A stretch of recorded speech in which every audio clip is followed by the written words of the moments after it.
భాగవతం 67வது உபன்யாசம்.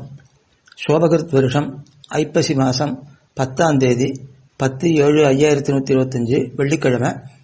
3வது ஸ்கந்தத்தில் 3வது அத்தியாயம் முடிஞ்சுது. இப்போ 4வது அத்தியாயம். பகவானுடைய வம்சஸ்தர்களான யாதவர்கள் பிரபாச தீர்த்தத்துக்கு சென்று அங்கே நீராடி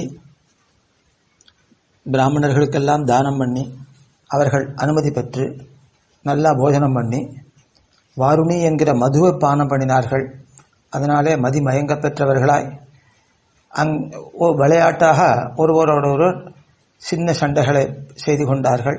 பிறகு அது பெரிய சண்டையாக வளர்ந்து அங்கிருந்த கோரை பொருட்களை பிடுங்கி ஒருவர் அடித்து கொண்டு அது பெரிய காயங்களை ஏற்படுத்த அதில் தீவிர கோபமடைந்து ஒருவரை ஒருவர் நன்றாக அடித்து கொண்டு அதனாலே அங்கங்கள் வெட்டப்பட்டவர்களாய் மாண்டு போனார்கள். பிறகு எம்பெருமான் அப்படியே கொஞ்சம் தூரம் நடந்து போய் ஒரு அரச மரத்து அடியில் உட்கார்ந்தார். அங்கே போய் ஒரு பாதத்தின் மேலே இன்னொரு பாதத்தை வைத்து கொண்டு படுத்து கொண்டார். அவனை பின்தொடர்ந்து உத்தவனான நான் போனேன்.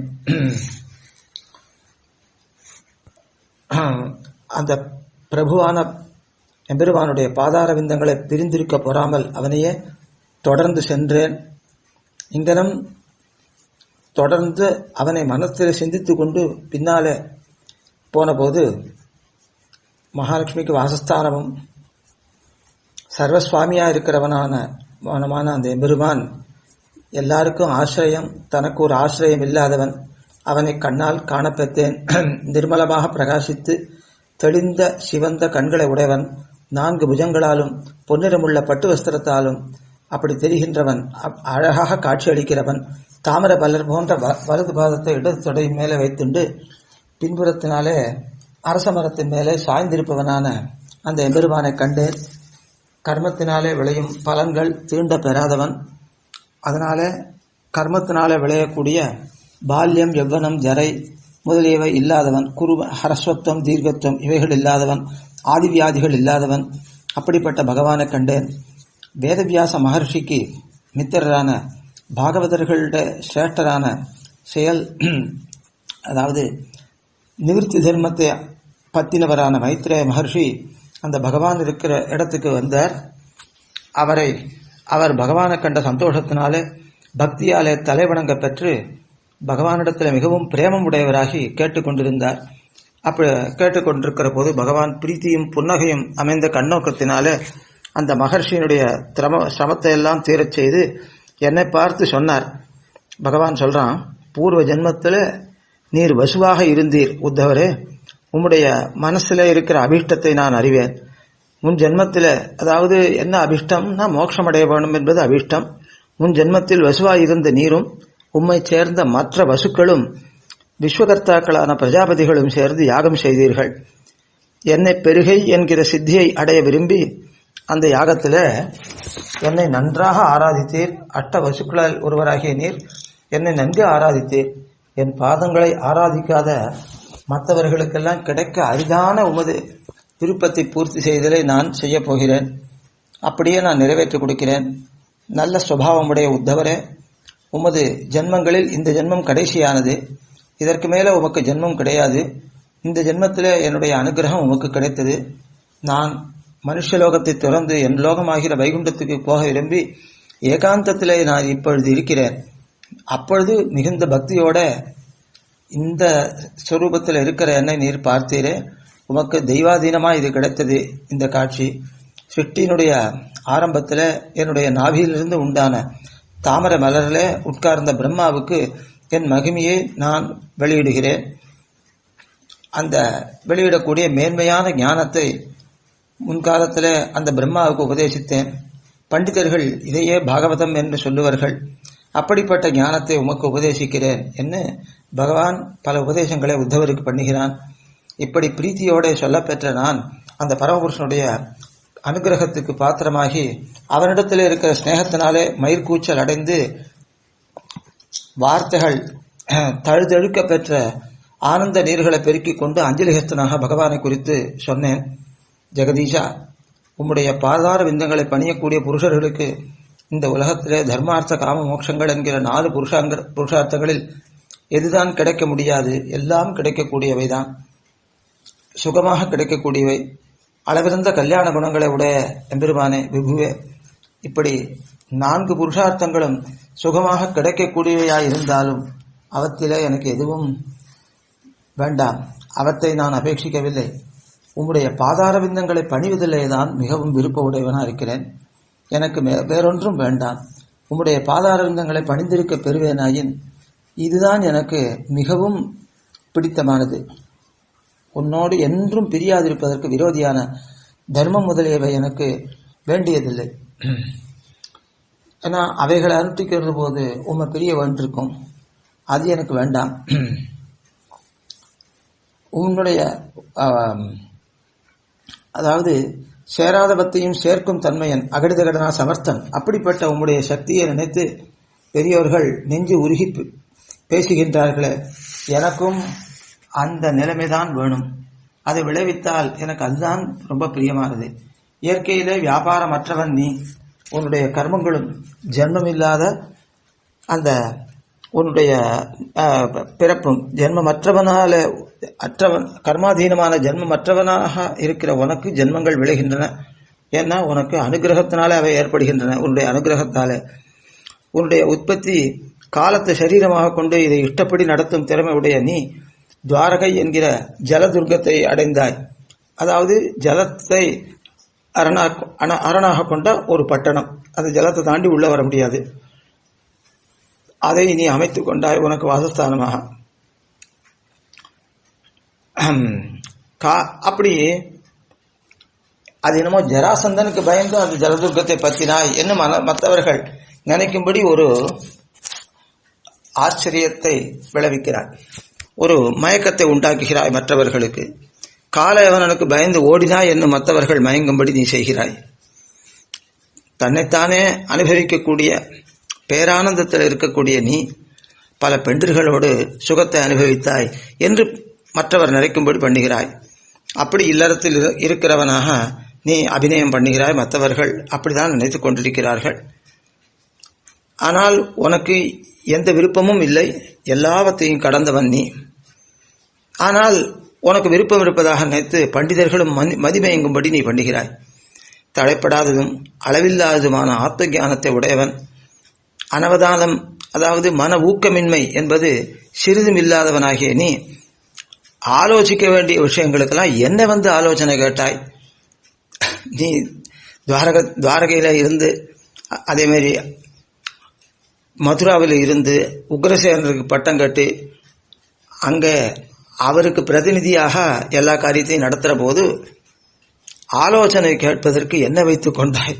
எனக்கு இது ஒன்றும் பெரிய ஆச்சரியமாக இருக்கிறது. நான் என்ன உனக்கு சொல்ல முடியும்? சர்வஜனான உனக்கு என்ன ஆலோசனை சொல்ல முடியும்? ஆனாலும் ஒன்று மரியாதவன் போல என்னை கேட்டாய். என்னை வைத்துக் கொள்ளாமல் எந்த ஆலோசனையும் செய்யாமல் இருந்தாயே, அது இப்பொழுதும் என் நெஞ்சை உருக்குகிறது.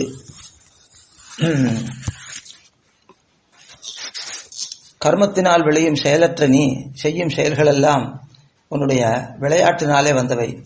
நீ உலகத்தில் விளையாட வேண்டும் என்ற எண்ணத்தாலே செயல்களை செய்கிறாய், அதனாலே பொருந்தும்.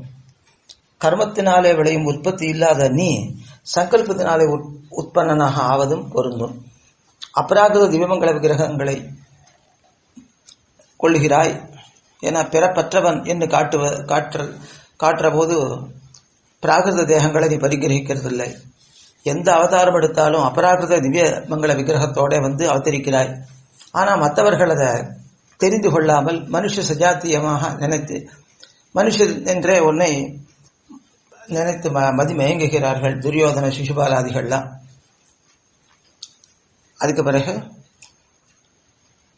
அந்த மாதிரி அவர்களை மயக்குவதற்காக பிறப்பில்லாதவனான நீ பிறக்கிறவனாக ஆவது பொருந்தும். ஆனால் என்னை ஆலோசனை கேட்டதுதான் எப்படி பொருந்தும் என்று எனக்கு தெரியவில்லை. சகல வேதங்கள், எல்லா சாஸ்திரங்கள் அத்தனையும் எத்தனை பேருக்கு எடுத்து வைத்திருப்பாய். அப்படிப்பட்ட உனக்கு தெரியாத என்ன விஷயம் எனக்கு தெரிய முடியும்? என்னை ஆலோசனை கேட்கிறாய். பிரம்மதேவனுக்கு நீ ஆத்ம ஞானத்தை உபதேசம் பண்ணினாய். அதை நான் பெறக்கூடுமாயின் எனக்கும் உபதேசிக்க வேணும். இப்பொழுது அடியனுக்கு அதுதான் வேணும். எந்த ஞானத்தினாலே துக்கத்துக்கிடமான சம்சாரத்தை சம்சாரிகளான நாங்கள் கடப்போமோ அப்படிப்பட்ட ஞானத்தை அடியனுக்கு அருள வேணும் என்று நான் எம்பெருமானை கேட்டேன். இப்படி என்னுடைய அபிப்பிராயத்தை நான் அறிவிக்கையில் தாமரக்கண்ணனாகிய பகவான், இதை காட்டிலும் நீ அறிய வேண்டியது ஒன்றும் இல்லை, உனக்கு இதுவரையிலும் பண்ண உபதேசம் உனக்கு எல்லா அறியாமையையும் நீக்கும் என்னும்படி சிறப்புடைய தன்னுடைய உண்மையை வெளியிடக்கூடிய தத்துவ ஞானத்தை மீண்டும் எனக்கு உபதேசம் பண்ணினான். அனைவரும் ஆராதிக்க தகுந்த, அப்ப உனக்கு முன்பே சொல்லியிருக்கேன்னு சொன்னாலும் திரும்பவும் கருணையினாலே எனக்கு உபதேசம் பண்ணினான். எல்லாராலும் ஆராதிக்க தகுந்த பரிசுத்தமான பாதார பிந்தங்களை உடைய பகவான், வேதங்களாலே ஆராதிக்கப்படுறவன், பரிசுத்தமான கங்கா நதிக்கு உற்பத்தி ஸ்தானமாக இருக்கிற திருப்பாதங்களை ஸ்ரீபாதங்களை உடையவன் பகவான். திரிவிக்ரமாவதாரம் பண்ணின போது பிரம்மா இதனுடைய கமண்டலுவிலே தர்ம தேவத்தை ஜலமாக வந்து சேர்ந்தது. அதை எம்பெருமானுடைய பாதங்களிலே சேர்த்து தன்னுடைய லோகத்துக்கு அந்த திருப்பாதத்தை பிரம்மா திருமஞ்சனம் பண்ணினான். அப்போ வேதத்தில் பரமபுருஷனுக்கு அசாதாரணங்களாக இருக்கக்கூடிய பல வாக்கியங்களை சொல்லி எம்பெருமானை ஸ்தோத்திரம் பண்ணி அப்படி அவனுக்கு திருமஞ்சனம் ஆற்றினான். அதுதான் கங்கையாக பெருகித்து அந்த எம்பெருமானுடைய ஸ்ரீபாத தீர்த்தம் அது ஆகாசத்தில் ஓடிக்கொண்டிருந்தது. ஆகாச கங்கை என்று பெயர் வைத்திருந்தது. அதன் பிறகு பகீரதன் தன்னுடைய முன்னோர்களுடைய நற்கதிக்காக கங்கை பூமியிலே இறங்கி வர வேண்டும் என்று கங்கையை குறித்து தபஸ் பண்ணினான். அதனாலே கங்காதேவி, பகவானுடைய ஸ்ரீபாத தீர்த்தமாகிற கங்காதேவி பூமண்டலத்தில் இறங்கி வந்தாள். அந்த பூமண்டலத்தில் இறங்கி ஹிமாச்சலத்தில் விழுந்து அப்புறம் கீழே பெருகி ஓடினாள். பகீரதனுடைய ரதம் செல்ற இடத்திலெல்லாம் பின்தொடர்ந்து ஓடினாள். அவன் அவளை நடத்தி கொண்டே போய் கிழக்கு கடல்ல போய் சேர்த்தான். அதிலிருந்து அவன் கீழே பாதாள லோகத்துக்கு சென்றான். அந்த பாதாள லோக பரியந்தம் கங்கை கீழே பிரவகித்தாள். அதனால திரிபதகா என்று கங்கைக்கு பேர் ஏற்பட்டது. ஆகாச கங்கை, பூகங்கை, பாதாள கங்கை என்று 3 லோகத்திலையும் ஓடுகிறாள் கங்கை.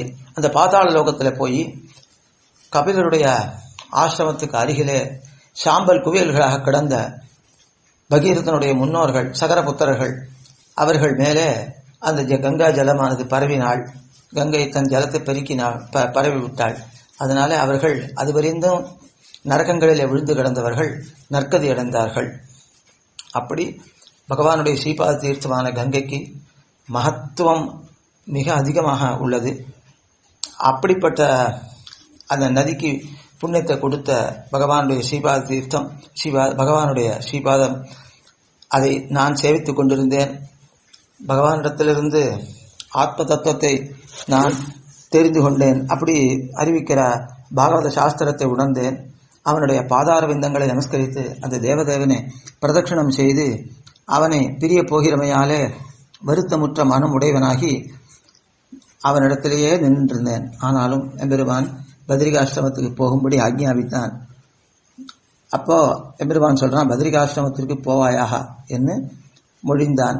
அவனாலே மொழியை பெற்ற நான் அவனை கண்டதனால் உண்டான சந்தோஷமும் அவனை பிரிய போவதனாலே ஏற்படுற மன வருத்தமும் உடையவனாகி அவனுக்கு பிரியமான பத்ரிகாசிரமத்துக்கு நான் இப்பொழுது போகிறேன் என்று விதுரரிடத்தில் சொல்லின்றிருக்கார் உத்தவர். இந்த பத்ரிகாசிரமத்தில் சர்வஜனும் ஷாட்குண்யம் உடையவனும், அதாவது ஞான சக்தி, ஞான பல ஐஸ்வர்ய வீரிய சக்தி தேஜஸ்கள் என்கிற 6 குணங்கள் அமைந்தவனும் தேவாதி தேவனுமாகிற பகவான் நாராயணன் நரன் என்று 2 ரூபங்களை எடுத்துக்கொண்டு உலகங்களை அனுகிரகிப்பதற்காக தபசு பண்ணி கொண்டிருக்கான். நெடுங்காலமாக தபஸ் பண்ணிட்டு இருக்கான். அங்கே நான் செல்லப் போகிறேன் என்று உத்தவர் சொல்றார். எத்திர நாராயணோ தேவோ நரஸ்த பகவான் ரிஷி மிருது தீவிரம் தபோ தீர்க்கம் தே பாத்தே லோகபாவனவ். எங்கே நாராயணனான தேவன், நரனாகிற பகவான் ரிஷி 2 பேரும் மிருதுவான உலகத்துக்கு ஹிம்சை இல்லாத ஆனால் தீவிரமான தபஸை தீர்க்க காலம் நீண்ட காலம் பண்ணினார்களோ லோக பாவனர்கள், உலகத்துக்கு நன்மையை செய்யக்கூடியவர்கள், தத்திர கமிஷ்யாமி, அந்த இடத்து கமிஷ்யே, அங்கே நான் செல்லப் போகிறேன் என்று விதுரரை பார்த்து உத்தவர் சொன்னார். மேலே சுகர் சொல்றார் பரீட்சித்துக்கு. இத்தோட இந்த 4வது அத்தியாயத்தில் 22 ஸ்லோகங்கள் முடிந்தன. இத்தோட பாகவதம் 67வது உபன்யாசம் முடிந்தது. ஆழ்வார் திருவடிகளே சரணம், எம்பெருமானார் திருவடிகளே சரணம், ஜீயர் திருவடிகளே சரணம்.